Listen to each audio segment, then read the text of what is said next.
پہلی رات میں اللہ سب کی مغفرت فرما دیتا ہے۔ اور یارو جس کی پہلی رات اتنی برکت والی ہے اس کی ساری باقی راتیں کتنی برکت والی ہوں گی، اور اس کی شب قدر والی رات کتنی برکت والی ہوگی، اس کی وہ طاق راتیں، اعتکاف والی راتیں پھر کتنی برکت والی ہوں گی، اس میں ختم قرآن والی رات پھر کتنی برکت والی ہوگی، پھر وہ کتنی عظمتوں والی ہوگی۔ اگر پہلی رات کا حال یہ ہے تو آگے پھر آپ اندازہ لگا لیں۔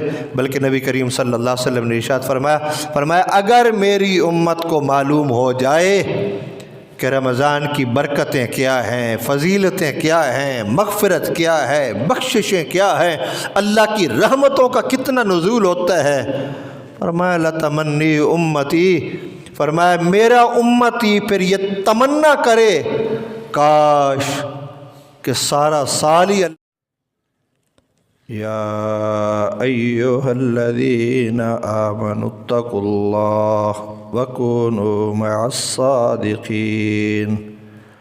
آمنت باللہ صدق اللہ العظیم وصدق رسولہ النبی الکریم الامین۔ مولاي صل وسلم دائما ابدا على حبيبك خير الخلق كلهم يا رب بالمصطفى بلغ مقاصدنا واغفر لنا ما مضى يا واسع الكرم۔ رب اشرح لي صدري ويسر لي امري واحلل عقدة من لساني یفقہ قولی۔ عزیزو، ماہ شعبان المعظم کی بڑی ہی بابرکت رات ہم نے پائی اور اس کی برکتیں ہم نے حاصل کی۔ اب اگلی جو سب سے اہم ترین منزل ہے، اللہ کی توفیق اور فضل سے ہم اس تک پہنچنے ہی والے ہیں، اور وہ ہے ماہ صیام، ماہ شہر المواسات، ماہ رمضان، جو بڑی ہی برکتوں والا، بڑی ہی عظمتوں والا مبارک مہینہ ہے۔ اس کی آمد ہے۔ سب سے پہلے آپ پر میں وہ دعا کر لیں جو خود رسول کریم صلی اللہ علیہ وسلم ارشاد فرمایا کرتے تھے۔ حضور اکثر یہ دعا فرماتے تھے، اللہم بارک لنا فی رجب و شعبان و بلغنا رمضان۔ اے اللہ ہمارے رجب کو بھی، شعبان کو بھی برکتیں عطا فرما، اور ہمیں زندگی میں کچھ مہلت عطا فرما، اور ماہ رمضان کی ساعتیں، گھڑیاں، وہ مبارک لمحات دوبارہ سے عطا فرما۔ حضور اکثر یہ دعا فرمایا کرتے تھے، اور یہ حضور کا مبارک طریقہ۔ اس کے ساتھ ساتھ حضور روزے رکھا کرتے تھے۔ ام المومنین اماں سلمہ سلام اللہ علیہ آپ ارشاد فرماتی ہیں کہ وعن ام سلمہ رضی اللہ تعالی عنہ قالت ما رأیت رسول اللہ صلی اللہ علیہ وسلم یصوم شہرین متتابعین الا شعبان و رمضان او کما قال علیہ السلام۔ وہ فرماتی ہیں کہ ہم نے رسول اللہ صلی اللہ علیہ وسلم کو کبھی بھی 2 مہینے مسلسل روزے رکھتے نہیں دیکھا سوائے شعبان اور رمضان کے۔ یعنی یہ 2 مبارک مہینے وہ ہیں، شعبان کا اور رمضان کا، کہ نبی کریم صلی اللہ علیہ وسلم ان دونوں مہینوں میں کثرت کے ساتھ روزے رکھتے تھے۔ اور ام المومنین اماں عائشہ سے اور حضرت عطا بن یسار رضی اللہ تعالیٰ عنہ سے، ان سے بھی ایک ایسی روایت ہے کہ نبی کریم صلی اللہ علیہ وسلم شعبان میں اتنے روزے رکھتے تھے کہ رکھتے رکھتے رکھتے رمضان کے روزوں کے ساتھ مل جایا کرتے تھے۔ اس لیے آخر پہ نبی کریم صلی اللہ علیہ وسلم نے ارشاد فرمایا کہ شعبان کے دنوں کی گنتی پورا کیا کرو، ان کے دنوں کی گنتی گنا کرو کہ اب شعبان کی 20 ہو گئی ہے، اب 21 ہو گئی ہے، اب 25 ہو گئی ہے، اب 28 ہو گئی ہے، شعبان کے دن گنا کرو۔ اور فرمایا کہ یہ دن گنتے گنتے تمہیں تعداد معلوم ہو جائے گی کہ آج شعبان کی 29 ہو گئی ہے، آج 30 ہو گئی ہے، اب رمضان شروع ہو گیا ہے۔ فرمایا ابر یعنی بادل وغیرہ کی وجہ سے اگر رمضان کا چاند نظر نہ آئے تو فرمایا پھر شعبان کے 30 دن مکمل کر لو۔ کیسے؟ ہم گن رہے ہوئے ہوں گے تو تبھی مکمل ہوں گے، جب ہمارے علم میں ہوگا، ہمیں پتہ ہوگا کہ شعبان کے کتنے دن ہو گئے ہیں تو تبھی وہ مکمل ہوں گے۔ تو حضور نے فرمایا چاند دیکھ کر روزہ رکھو اور چاند دیکھ کر روزہ افطار کرو، یعنی عید کرو۔ آگے روزہ افطار کرنا مطلب روزہ چھوڑ دو، عید کرو۔ تو چاند دیکھ کر روزہ رکھو اور چاند دیکھ کر عید کرو، نہیں تو فرمایا پھر 30 دن مکمل کر لو۔ ویسے آج ہمارے ہاں یہ پریشانیاں نہیں رہی، ہم تو جیسے وہ رؤیت ہلال کمیٹی والے اعلان کرتے ہیں اس کے مطابق ہم عمل کرتے ہیں۔ خود چاند ہزارہا لوگ ہیں جو کبھی دیکھتے ہی نہیں ہے چاند، یعنی چاند دیکھنے کی کبھی کوشش بھی نہیں کی کہ چاند دیکھیں، بس ٹھیک ہے جی جو اعلان ہوگا اس کے مطابق عمل کر لیں گے ہم بھی، تو خیر یہ بھی ٹھیک ہے، جائز ہے۔ لیکن حضور کی سنت چاند دیکھنا ہے، اگر ہو سکے تو چاند دیکھیں، اللہ توفیق عطا فرمائے، نظر بھی آئے، کیونکہ آج کل شہروں کے اندر یہ ہے بھی مشکل، بڑی بڑی بلڈنگیں ہیں اور آپ کی شاید چھت جو ہے، مکان جو ہے وہ نیچے ہو، آپ کے ارد گرد بڑی بڑی بلڈنگیں ہو، تو پھر آپ کے لیے مشکل ہوگا دیکھنا۔ تو اگر ایسی کوئی فیسلٹیز ہیں کہ آپ دیکھ سکتے ہیں تو ضرور دیکھا کریں، یہ باعث اجر ہے، باعث ثواب ہے۔ تو نبی کریم صلی اللہ علیہ وسلم خود بھی چاند دیکھا کرتے تھے، صحابہ کو اس بات کا حکم بھی ارشاد فرماتے تھے، فرماتے تم بھی دیکھا کرو، چاند کو دیکھا کرو۔ پھر چاند دیکھ کر نبی کریم صلی اللہ علیہ وسلم دعا فرماتے تھے، اللہ اس چاند کو ہمارے لیے باعث برکت بنا دے۔ حضور دعا فرماتے تھے جب چاند نظر آتا، اور یہ ہر چاند پر ہے، حضور علیہ الصلوۃ والسلام دعا فرمایا کرتے تھے، جب بھی چاند نظر آتا تو حضور اس کو دیکھتے، مسکراتے اور حضور دعا فرماتے، یا اللہ اس چاند کو ہمارے لیے باعث برکت بنا، تکالیف سے، پریشانیوں سے، مصائب و آلام سے، دکھ درد سے یا اللہ محفوظ و ممنون فرما۔ اور بالخصوص جب رحمت کونین صلی اللہ علیہ وسلم رمضان المبارک کا چاند مبارک دیکھتے نا تو ام المومنین عائشہ صدیقہ رضی اللہ تعالیٰ عنہ فرماتی ہیں تغیر لونہ، حضور کے چہرے انور کا رنگ بدل جایا کرتا تھا۔ تو پوچھا گیا، امام مناوی نے بھی اس پہ لکھا ہے، تو پوچھا گیا یا رسول اللہ صلی اللہ علیہ وسلم باقی چاند دیکھنے پہ یہ کیفیت نہیں ہوتی، لیکن رمضان المبارک کا جب آپ چاند دیکھتے ہیں تو اس پہ کیفیت بدل جاتی ہے، چہرے انور کا رنگ مبارک جو ہے وہ متغیر ہو جاتا ہے، یعنی ہمیں یوں کہہ لیں کہ اور سونا ہو جاتا ہے اور خوبصورت ہو جاتا ہے۔ تو یا رسول اللہ اس کی کیا وجہ کیا ہے؟ نبی کریم صلی اللہ علیہ وسلم نے ارشاد فرمایا یہ اس لیے میں اس بات سے ڈرتا ہوں کہ ماہ رمضان آ جائے تو کہیں بیماری لاحق نہ ہو جائے، کوئی پریشانی لاحق نہ ہو جائے، کوئی تکلیف لاحق نہ ہو جائے۔ تو حضور سرور عالم صلی اللہ علیہ وسلم اس بات پہ پریشان ہوا کرتے تھے کہ یہ بھی کمی کوتاہی نہ رہ جائے کوئی۔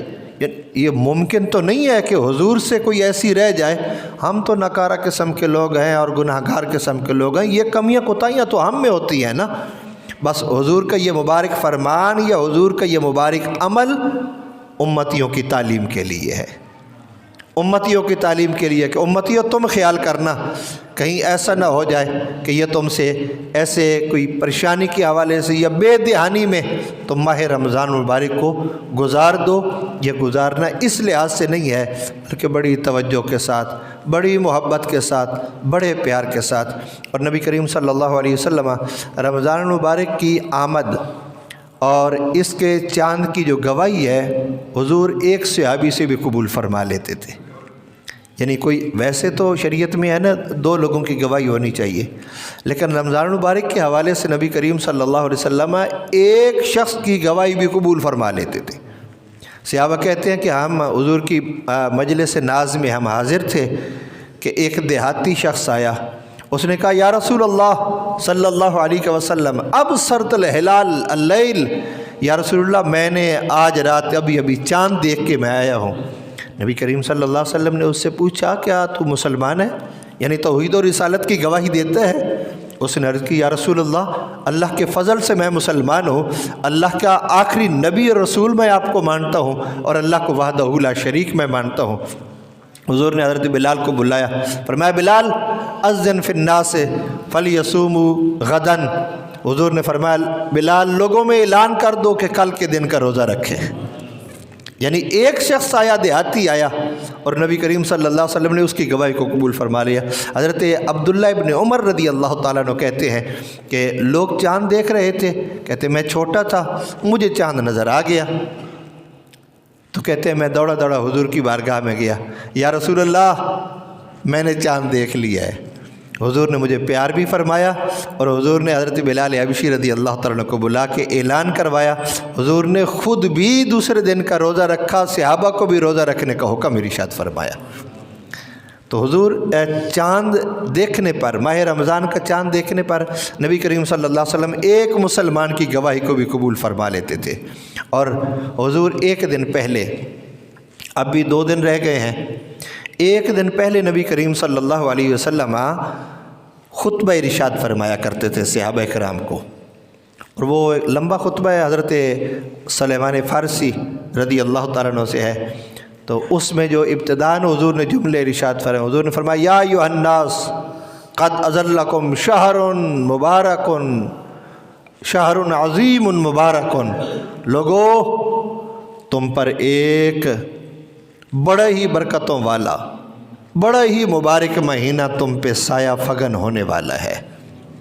اور حضور نے صحابہ کرام کو دیکھا نا بیٹھے ہوئے، تو رحمت کونین صلی اللہ علیہ وسلم نے ارشاد فرمایا صحابہ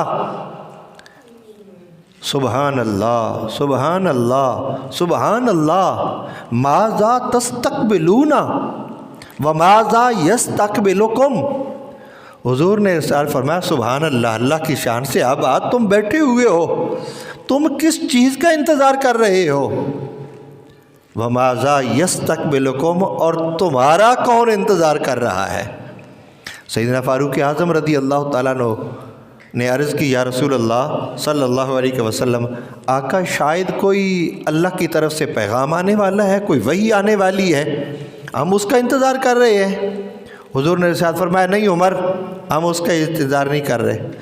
اور اس کی یا رسول اللہ پھر کسی مشرک سے، اللہ اس کے رسول کے دشمن سے کوئی جنگ ہونے والی ہوگی، مٹبھیڑ ہونے والی ہوگی، ہم اس کا انتظار کر رہے ہیں۔ نبی کریم صلی اللہ علیہ وسلم نے ارشاد فرمایا لا ولیکن، نہ عمر نہیں، اس کا بھی ہم استقبال نہیں کر رہے۔ یا رسول اللہ تو پھر آپ ارشاد فرمائیں ہم کس شے کا استقبال کر رہے ہیں؟ نبی کریم صلی اللہ علیہ وسلم نے ارشاد فرمایا، حضور نے فرمایا تمہارے پاس ماہ رمضان المبارک آ رہا ہے، تم اس کا استقبال کر رہے ہو۔ حضور نے فرمایا جب وہ آتا ہے تو جتنے اہل قبلہ ہیں اللہ سب کی پہلی ہی رات میں مغفرت فرما دیتا ہے، جتنے اہل قبلہ ہیں۔ آپ دوسرے الفاظ میں یوں کہہ لیں جتنے مسلمان ہیں، پہلی رات میں اللہ سب کی مغفرت فرما دیتا ہے۔ اور یارو جس کی پہلی رات اتنی برکت والی ہے، اس کی ساری باقی راتیں کتنی برکت والی ہوں گی، اور اس کی شب قدر والی رات کتنی برکت والی ہوگی، اس کی وہ طاق راتیں، اعتکاف والی راتیں پھر کتنی برکت والی ہوں گی، اس میں ختم قرآن والی رات پھر کتنی برکت والی ہوگی، پھر وہ کتنی عظمتوں والی ہوگی۔ اگر پہلی رات کا حال یہ ہے تو آگے پھر آپ اندازہ لگا لیں۔ بلکہ نبی کریم صلی اللہ علیہ وسلم نے ارشاد فرمایا اگر میری امت کو معلوم ہو جائے کہ رمضان کی برکتیں کیا ہیں، فضیلتیں کیا ہیں، مغفرت کیا ہے، بخششیں کیا ہیں، اللہ کی رحمتوں کا کتنا نزول ہوتا ہے، فرمایا لتمنی امتی، فرمایا میرا امتی پھر یہ تمنا کرے کاش کہ سارا سال ہی اللہ رمضان عطا فرما دیتا۔ میں اگر تمہیں یہ علم ہو جائے کہ یہ کتنی برکتوں والا مہینہ ہے تو تم تمنا کرو کہ یا اللہ پورا سال ہی ہمیں رمضان المبارک عطا فرما۔ نبی کریم صلی اللہ علیہ وسلم نے اس مہینے کو ارشاد فرمایا، ہوا شہر الصبر وصبرہ الجنہ۔ حضور نے فرمایا یہ صبر والا مہینہ ہے، اس کا یعنی ایک نام رمضان ہے تو ایک نام شہر الصبر بھی ہے۔ حضور نے فرمایا ہوا شہر الصبر وصبرہ الجنہ، یہ ماہ رمضان شریف جو ہے یہ صبر کا ایک مہینہ ہے۔ تو حضور نے ارشاد فرمایا صبر کا بتاؤں کہ اس کا اجر کیا ہے؟ یا رسول اللہ ضرور ارشاد فرمایا پھر صبر کا اجر جو ہے وہ جنت ہے۔ اور پھر حضور نے فرمایا ہوا شہر المواسات، یہ غم خاری کا ہمدردی کا مہینہ ہے، ایک دوسرے کے ساتھ، مسلمانوں کے ساتھ، اہل اسلام کے ساتھ، اہل ایمان کے ساتھ ہمدردی، پیار، محبت اہل ایمان کے ساتھ جو ہے وہ کیا جائے، بلکہ اپنے ملازموں کے ساتھ، اپنے ماتحتوں کے ساتھ نرمی، پیار، محبت۔ یار کچھ پتہ تو چلے، کچھ فرق تو آئے، اور ہم میں کچھ فرق تو آئے۔ نبی کریم صلی اللہ علیہ وسلم شعبان کے روزے کیوں زیادہ رکھتے تھے؟ اس لیے تاکہ اپنے آپ کو رمضان کے روزوں کے لیے تیار کیا جائے۔ یہ ہم فرض سے پہلے سنتیں نہیں پڑھتے، اکثر فرض سے پہلے آپ دیکھ لیں سنتیں ہیں، فجر کی بھی، ظہر کی بھی، عشاء کی بھی، فرض سے پہلے سنتیں ہیں۔ اس کی وجہ کیا ہے؟ اس کی وجہ یہ ہے تاکہ ہم سنتیں ادا کر کے اپنے آپ کو جو سب سے اہم ترین عبادت فرض ہے اس کے لیے اپنے آپ کو تیار کر لیں، اس کے لیے اپنے آپ کو راضی کر لیں، تیار کر لیں، دل مطمئن ہو جائے۔ شعبان کے روزے رکھنے کا مقصد بھی یہی ہے تاکہ وہ پہلے سے عادت پڑی ہو، سحری کی، افطاری کی، اٹھنے کی، وہ صبر کی، وہ برداشت کی، وہ پہلے سے عادت پڑی ہوئی ہو۔ عام طور پہ میں پہلے بھی گزارش کرتا ہوں، جب رمضان ختم ہونے لگتا ہے نا، ہمارے یہ اکثر جملے ہوتے ہیں، ہوئے ہونی مزہ آیا سی رمضان موکی گئے، رمضان ختم ہی ہو گئے، ہونی تے مزہ آ رہا سی روزے رکھن دا۔ تو بھائی آپ پہلے سے شروع کر لیں نا، آپ شعبان میں شروع کر لیں تاکہ جو ہی رمضان شریف شروع ہو ہمیں مزہ آنا شروع ہو جائے، جو ہی رمضان شریف آئے ہمیں مزہ آنا شروع ہو جائے۔ نبی کریم صلی اللہ علیہ وسلم نے ماہ سیام کی، ماہ رمضان کی بڑی فضیلتیں حضور نے بیان فرمائی، اور حضور نے فرمایا ہوا شہر یزاد رزق المومن، فرمایا اس مہینے کا ایک نام یہ بھی ہے کہ یہ مومن کا رزق اس میں بڑھا دیا جاتا ہے۔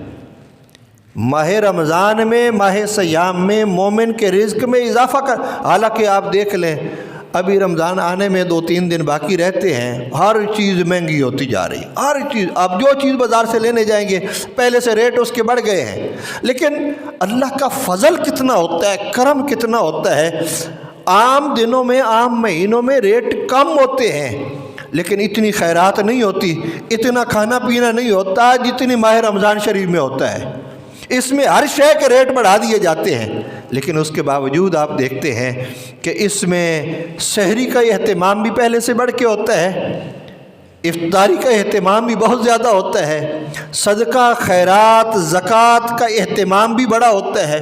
بہت سارے لوگ ہیں، لوگوں کو افطاریاں کروانے کی بھی اللہ سعادت عطا فرما دیتا ہے ان کو، وہ افطاریاں بھی کرتے ہیں۔ ہم ہر روز گھر میں جو کچھ کھاتے ہیں رمضان المبارک میں اللہ کی عطا سے، وہ جو فرمایا حضور نے کہ یہ اس مہینے میں مومن کا رزق بڑھا دیا جاتا ہے، وہ اللہ کے فضل اور اللہ کی عطا سے ہم رمضان المبارک میں عام دنوں سے زیادہ گھروں میں بناتے اور کھاتے ہیں۔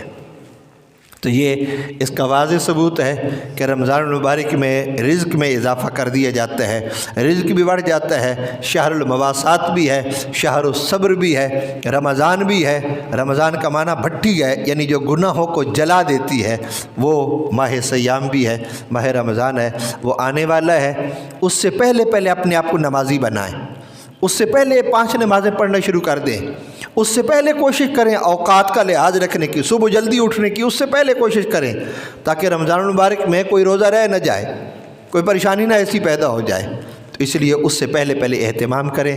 ماہ رمضان المبارک اللہ ہم سب کو نصیب فرمائے، اور اس میں بیماریوں، پریشانیوں، تکالیف سے اللہ آپ کو، مجھے، ہم سب کو محفوظ و ممنون فرمائے۔